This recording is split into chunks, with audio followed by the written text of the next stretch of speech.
بسم اللہ الرحمن الرحیم۔ السلام علیکم۔ اللہ کے رسول حضرت محمد مصطفیٰ صلی اللہ علیہ وسلم بار بار امام حسین کو بلند کر کے پوری دنیا کو یہ بتاتے تھے کہ یہ حسین مجھ سے ہیں اور میں اس حسین سے۔ اے لوگو، اگر حسین پہ کوئی مشکل وقت آ جائے اور یہ تم سے مدد طلب کریں تو اس کا ساتھ دینا، کیونکہ یہ جنت کے جوانوں کا سردار ہے، میرا خون ہے، میری اولاد ہے۔ لیکن افسوس کہ ابھی رسول اللہ کی رحلت کو تھوڑا وقت ہی گزرا تھا کہ کربلا کے میدان میں ایک طرف 9 لاکھ کا مجمع تھا تو دوسری طرف وہ حسین جس کو اللہ کے رسول اپنے کندھوں پہ سوار کرتے تھے۔ امام حسین علیہ السلام اپنے نانا کی امت سے بار بار کہتے رہے کہ کیوں میرا راستہ روکا ہے؟ اے لوگو، پہچانو، میں تمہارے نبی کا نواسا ہوں۔ کیوں 3 دن سے میرے بچوں کو پیاسا رکھا ہے؟ کیوں میرے عزیز و اقارب کو شہید کیا ہے؟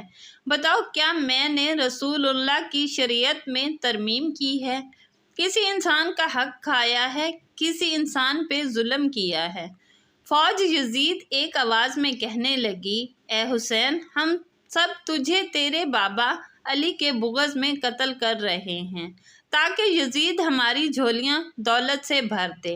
امام حسین نے فرمایا، اے لوگو، آج جس اسلام کا علم تمہارے ہاتھوں میں بلند ہے، یہ میرے بابا علی نے بلند کیا۔ مت بھولنا، خیبر و خندق میں اگر علی نہ ہوتے تو اسلام کی فتح ناممکن تھی۔ وہ علی جس نے پوری زندگی اسلام کی تبلیغ کی، حق کو بلند کیا، رسول اللہ کی حفاظت کی، آج اس علی کو ہی اجڑتے رہے ہو۔ اے لوگو، بتاؤ کہ اللہ کے رسول نے بار بار میرے بابا علی کا ہاتھ بلند کر کے فرمایا تھا کہ جہاں حق ہوگا وہاں علی ہوگا، جہاں علی ہوگا وہاں حق ہوگا، اور آج اس علی اور اولاد رسول کو اجر دے رہے ہو۔ اتنے میں یزید کی فوج کے سپہ سالاروں نے دیکھا کہ کہیں فوج میں بغاوت نہ ہو جائے۔ اے شمر، کیا دیکھ رہے ہو؟ حملہ کرو، حملہ کرو۔ بس لاکھوں کی فوج نے جب رسول اللہ کے نواسے پہ حملہ کیا، امام حسین علیہ السلام نے اللہ کا نام لیا اور ذوالفقار کو نیام سے نکالا۔ تاریخ گواہ ہے کہ ایک طرف لاکھوں کا مجمع اور ایک طرف 3 دن کا بھوکا پیاسا حسین ابن علی۔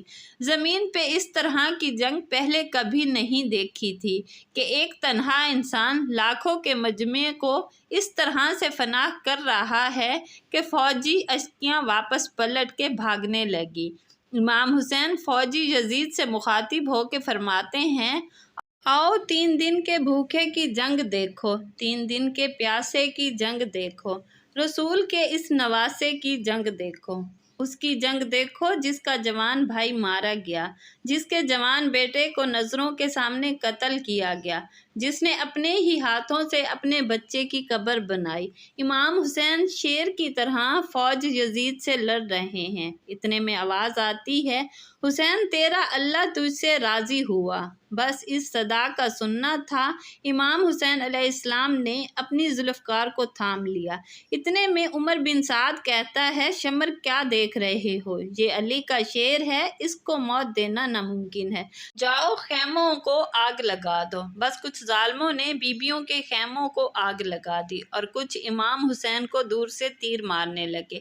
امام حسین کبھی خیموں کی طرف بڑھتے ہیں، کبھی فوج کی طرف جاتے ہیں۔ عمر بن سعد اور شمر نے فوج کو 4 حصوں میں تقسیم کر دیا اور یہ کہا کہ کوئی بھی حسین کے قریب نہ جائے، جس کے پاس جو چیز ہے وہ دور سے حسین کو مارے۔ جس کے پاس نیزہ تھا اس نے نیزہ مارا، جس کے پاس تیر تھے وہ تیر مارتا رہا، جس کے پاس برچھیاں تھی وہ برچھیاں مارنے لگا۔ تاریخ نے لکھا کہ جس کے پاس مارنے کے لیے کچھ نہ تھا وہ کربلا کی گرم زمین سے مٹی اٹھا کر امام حسین کی طرف پھینکتا رہا۔ امام حسین کے جسم پر ہزاروں زخم لگتے رہے۔ آپ کے جسم مبارک پر اتنے تیر تھے کہ آپ کا جسم مبارک نظر تک نہیں آ رہا تھا۔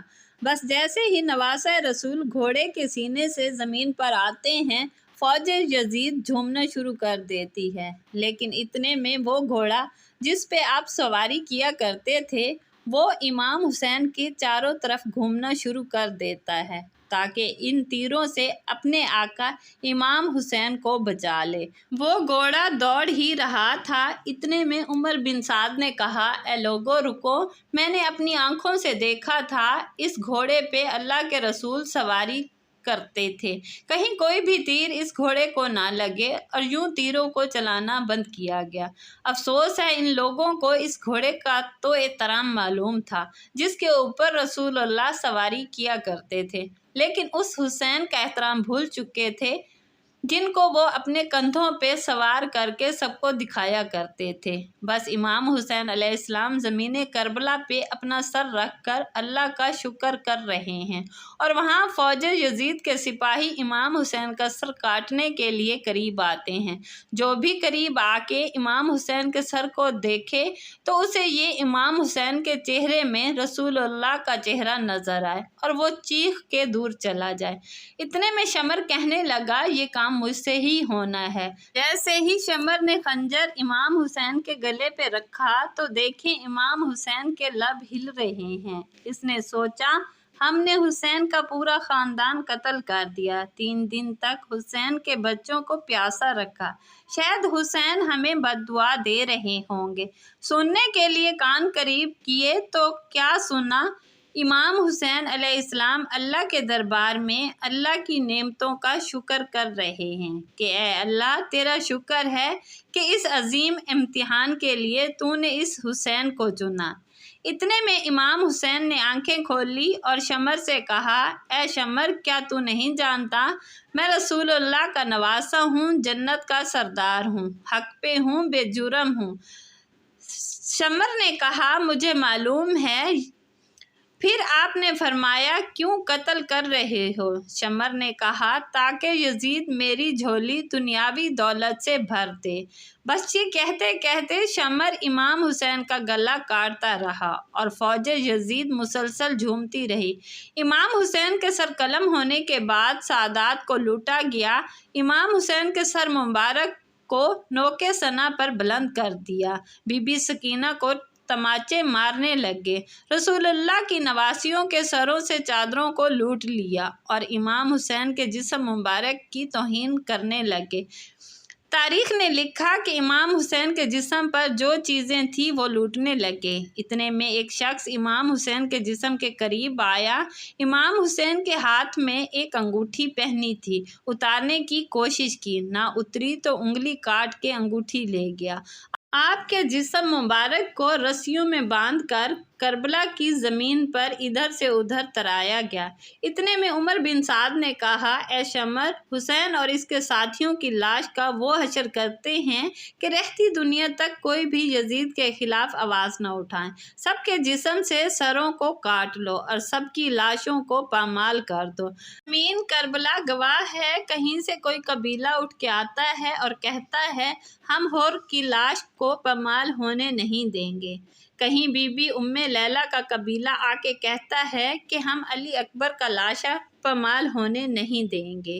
کہیں بی بی رباب قبائل کے لوگ کہتے ہیں، ہم علی اصغر کا لاشا پامال ہونے نہیں دیں گے۔ ایک ایک شہید کی لاش پامال ہونے والی جگہ سے ہٹائی گئی۔ تاریخ گواہ ہے، صرف رسول اللہ کا اکیلا نواسہ کربلا کی گرم زمین پہ پڑا رہا اور مغرب کے گھوڑے مشرق کی طرف، مشرق کے گھوڑے مغرب کی طرف دوڑتے رہے۔ امام حسین کا جسم پامال ہوتا رہا۔ امام جعفر صادق علیہ السلام فرماتے ہیں، میرا سلام ہو میرے اس غریب دادا پر جس کی لاش کو اس طرح سے پامال کیا گیا کہ ان کی دائیں پسلیاں بائیں پسلیوں کی طرف چلی گئی اور بائیں پسلیاں دائیں پسلیوں کی طرف چلی گئی، جن کا سینہ اور پشت ایک ساتھ ہو گیا، جن کے جسم مبارک کے ٹکڑوں کو زمین کربلا پر بکھیرا گیا۔ اس کے ساتھ ہی اس طرح کے مزید اسلامی واقعات جاننے کے لیے چینل کو لائک کریں، شیئر کریں، سبسکرائب کریں، دعاؤں میں یاد رکھیں، اپنا خیال رکھیں۔ اللہ حافظ۔